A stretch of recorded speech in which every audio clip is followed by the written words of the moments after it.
Tapiso Kambule on Jacaranda FM. Man, oh man, the last time I saw this gentleman. Wait, let me start here. My guy, why do you have to look so like you are a beautiful man? Like you are a handsome man. Why? Why do you have to let us other guys look like, amateur? I don't even know what to say to that, 80-20.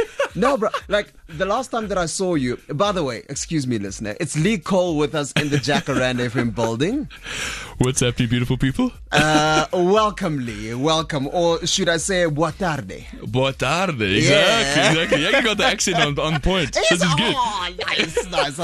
I love it.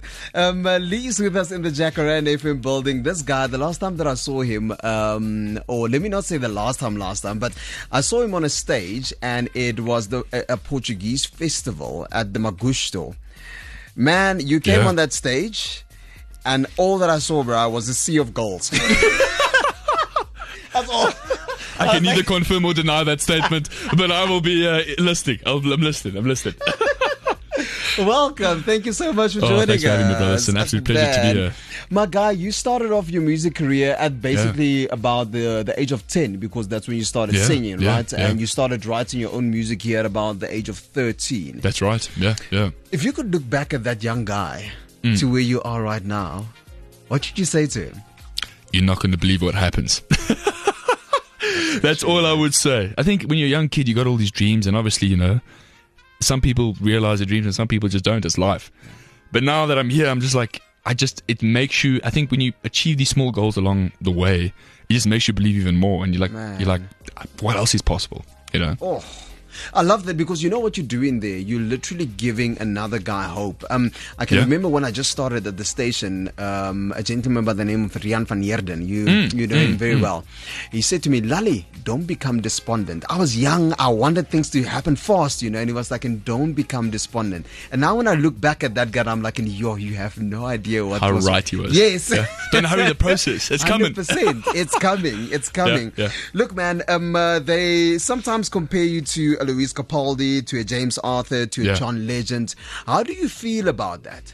Look, it's a compliment. I'll take it. I mean, if they're comparing me to that caliber of artists, I mean, as an artist, it's your biggest dream to be seen in that company. So I'll take it. But at the end of the day, I don't want to be those artists. Yes. You want to stand in your own lane and kind of make your own music. So although I do sound similar to those artists, I can't deny that. I think when you hear my music and when you hear me sing live, you'll quickly realize that there's a bit of a difference. 100%. I must say you bowled me with Ice Cream. That's different. That's very different. Totally different. Yeah. Did you have fun doing that? Man, it was amazing. I think my forte, and I think every artist has got a style of writing or style of music that they know off the cuff they can nail straight away. Slow ballad songs where I screaming almost, that's kind of my forte. But I also don't want people to just know me for that, because after a while there's only so much heartbreak anyone can kind of take and listen to. So with Ice Cream, I was always trying to just push those boundaries and see at what point can I sonically change my sound without it with it still remaining Lee Cole. So that was Ice Cream for me. It was a bit of an experiment, and to date is one of the things I'm most proud of, is that I could generate something like that and still kind of stay true to the Lee Cole brand. That is amazing. Yeah. Allow me to take you back to a moment. Mossel Bay, you just got off stage. There's an uncle that comes to you and he says, bruh, you must have been so heartbroken, or something must have happened for you to be able to write the type of music that you do and sing it. But where does that come from? And I mean, you have to, Adele. Adele goes through a heartbreak, and then she writes amazing music, and then she sings it. But not you. Yeah, I mean, I can't say I've never experienced heartbreak. I think it's part of life. 100%. But I think to the extent of, experienced heartbreak to the extent of how I write the music, there's no correlation. Like, I don't think I've experienced that much heartbreak in terms of, of the songs I write to this day. But I just think I'm a deep person by nature. I'm always thinking, but it's a bit weird sometimes, but that's just how I am and how I think. And I think because of my sensitivity, because of my ability to empathize with people, I think sometimes, even if I'm not telling my own story, I could tell someone else's story and it could still come from the same place. So that's what I try and do. Sometimes I nail it, sometimes I don't, but I try and be as authentic and as real as I possibly can be, Lee Cole is with us in the Jacaranda FM building. Just before you go to your music, one last question. You basically grew up with sport and you had a liking for science as well for some reason. Yeah. Yes, man, these are good questions. Where are you getting this info from? My grade 5 teacher, you phoned up, you're like, what's this guy like? Tell me. Oh man, I'm not here to waste your time. My man. Why didn't you rather choose something along that line? Look, you would have most probably been with science and physics and maths. You would have been our next Elon Musk maybe. Hey, but you never know. chose music. Why music? I think music was just the one thing where I just didn't mind doing the nitty-gritties and the stuff no one else likes doing. I think there's a book I read and the guy basically describes like people going to careers, or when you find a passion, you know it's your passion because not because you like doing the good stuff about that particular thing, but because you enjoy doing the bad stuff. Love it. So with music or with sport or whether it's science, there's cons to that career. And with music, I always accepted the cons. It wasn't really a con for me. I didn't mind going through them. And in music, there's a lot of cons, especially if you want to pursue it as a full-time career. So I think at the age of 13, the minute I started writing songs, I didn't care that I was going to make money for a long time or whatever was coming. I was just like, this is the ish. I need to do this. This is what makes me feel alive, and the rest is history. Man, it's a calling. It's a calling. Yeah. Shawn Mendes on the way en dan ons praat ons 'n bietjie verder saam met meneer Ice Cream. Ek moet nog van vra of dit soft serve, kom hy met 'n cone. Sy naam is Lee Cole in the Jacaranda FM building. The SA Music Show with Tabiso Kambule on Jacaranda FM. I wish I could let the listener in on the conversations that happen off air. Anita, man, this is Jacaranda FM. Tabiso Kambule is my name, with you till 6. And nobody in this hour. We have our guest in, and today we have Leandro. His name is Lee Cole. You know him as Lee Cole. Yes, sir. Great guy. There's something that you absolutely... And I agree with you. I totally agree with you on this. And it's such a bold statement that you made. And you say you hate social media. I hate social media, man. Tell Absolutely. us why. I just think it's by default, even if you're someone that's not insecure, the entire platform, the way it's designed, the way you engage with it, you don't say. It's designed to make you compare yourself to other people. Yep. And that will always create these weird feelings, and you'll always feel like you're not enough, and you feel like, your life's not going anywhere. But in actual fact, you live in perfectly fine. And that's why I just don't like it. But for my career, for our careers, obviously, it's important. It's an important tool of the entire scope. So, yeah.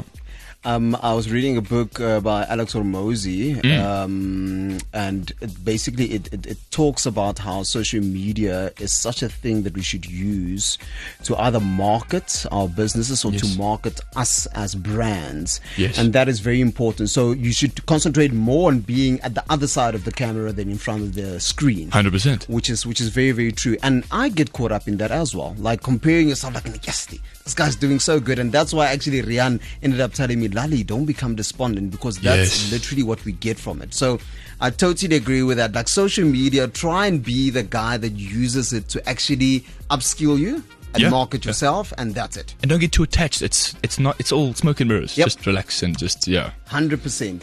En gepraat van dit, dat ons baie keer dips vang en dat ons mekaar compare en sulke goedjies. Lee, this song means something amazing to you, and tell us why. Oh man, this guy. I was listening to the song on the way here. You kidding me? I swear. Yeah. I opened up my sunroof and I was just like... Look at my goosebumps now. How did you know, bro? Hey man, I told you I'm not here to waste your time. For everyone listening, this is the best interview I've ever had. This is crazy. This is awesome. I am a lover of John Mayer. Yeah. I think it was 2007. My dad brought home his... Jeepers, I even forgot the name of the album. That's crazy work. But brought home the album that the song is on. And I think I was like 10 or 11 at the time. And this is like adult contemporary. This is not really for kids. It's like that soulful Sunday, gravy on the chicken kind of, soul food. Yep. And it grabbed a hold of me, and it struck me so hard, this song, and in particular this entire album that John Mayer made. Yes. And now that I'm older, I feel so different about the song. It's almost like a full circle in a way. Yeah. And it's, if I had to die tomorrow and had to play a song at my funeral, obviously I'm not preempting things, but I would want the song played because I just feel like it makes me feel like everything is going to be okay. I don't know why, but it just does. Yo, Uncle John. I love, delivering the goods. John Meyer with Gravity. Man, you explained that so well. And allow me to take you to this moment as well. Such a euphoric moment, you actually said, where you are with your parents in the house, you hear your song play for the very first time on a chart on radio. Yeah. Take us back to that moment, and also how much family means to you. Man, you are most probably the most family-orientated guy that I know, and it's such a beautiful thing, guy. Yeah. Oh. Like I said, I think being Portuguese, I mean, a lot of the Portuguese people listening right now, I think they could share similar experience in terms of growing up with your grands and your grandfather and coming together during weekends to be with family. And I think it's just people chase the wrong things. I've been lucky enough to grow up rich. And when I mean rich, I mean with people that actually care about you, people that support you. You can't buy that, man. Oof. You can't buy that. You could drive 12 Ferraris tomorrow, but at the end of the day, like if you don't have strong relationships in your life and you don't connect with the people that actually matter, none of this actually really matters. So I've been fortunate enough to grow up with that, and then carrying this over into my music career, where things like fame and money and all this filters through.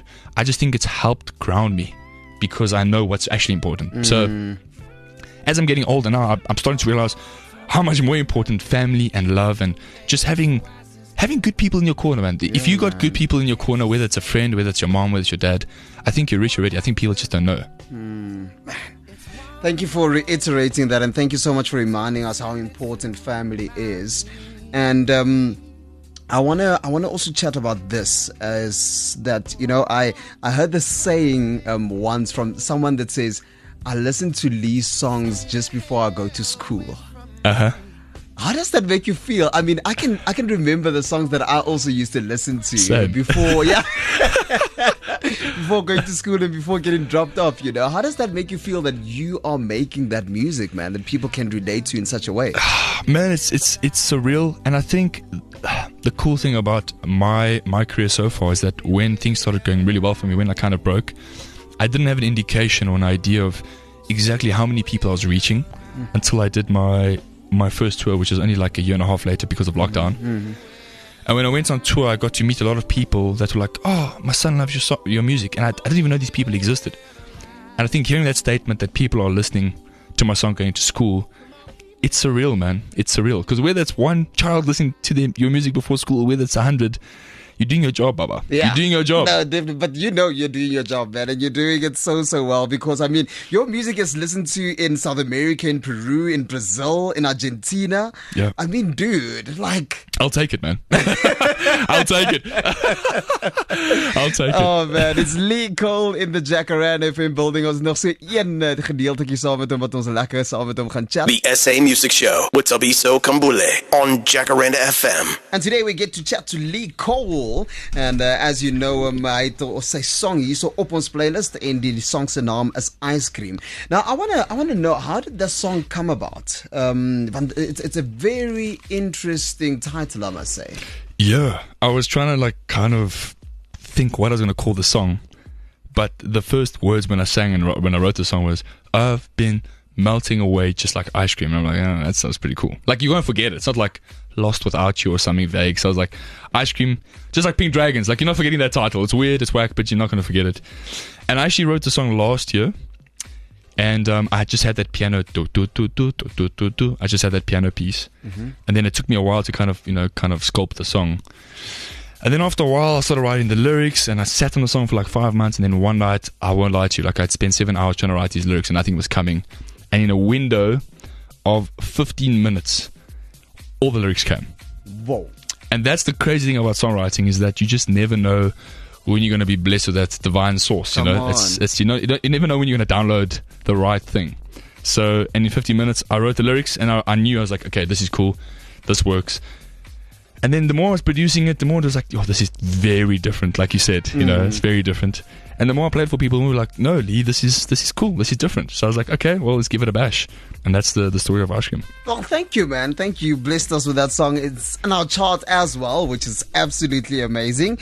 And one last question before I let you go and be with family and enjoy all the festivities. You come back from Italy. Yeah. You get a call, and they say, brother, man, you're going to open for Robbie Williams at the Calabash. Tell me about that feeling, man. I mean, oh my God. I know. And we can all say that, even with me, you know, there's been moments where I've opened for your DJ Fresh, your Euphonics, your Prince KBs, and it was amazing, bro. Even though, yes, it's not my own concert, but there's something about it, man. No, there is. Yeah. When they actually told me, it was like, oh wow, okay, this is getting real now. I was like, okay, let's ramp this up now. And then obviously I flew to Cape Town, did the show there. But I think the most special show was here at Sunbet Arena. Oh, yeah. Because I think I was the only opening act, so it was just myself. And then straight after me was Robbie. And the cool thing is, I don't think people were expecting me to open. So it was kind of awkward because the lights dimmed and people started going, yeah! People started going crazy. And then they see Lee Cole's like, and I'm like, oh, please don't do this to me.